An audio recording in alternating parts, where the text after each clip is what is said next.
সবচেয়ে বরকতময় বিয়ে ওই বিয়ে যেই বিয়েতে খরচ কম। শুনতেছেন? হ্যাঁ, আমলের নিয়তে শুনেন। ফাতিমা রাদিয়াল্লাহু তাআলা আনহার সাথে সাইয়েদনা আলীর বিয়ে হলো। ফাতিমাকে যে বিষ্ণু বললেন, আলী আমার কাছে এসে তোমার কথা বলেছে, তুমি কি রাজি? ফাতিমা কোনো কথা বলে না। আবার জিজ্ঞেস করা হলো, কথা বলে না। ফাসাকাতাত, চুপচাপ। তিনবার বিশ্বনবী জিজ্ঞেস করলেন, তিনবারই চুপচাপ।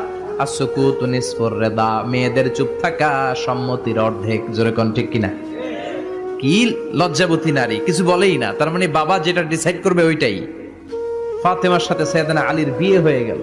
সামান্য কিছু কাপড় পেয়েছেন, সামান্য কিছু দিরহাম পেয়েছেন, সামান্য কিছু মহরানার বিনিময়ে বিশ্বনবীর কন্যা সাইয়্যিদাতু নিসাই আহলিল জান্নাহ, সব নারীদের সর্দারিনী, যে ফাতেমা জান্নাতের দরজার ভেতরে ধাক্কা না দিলে কোনো নারী জান্নাতে প্রবেশ করতে পারবে না।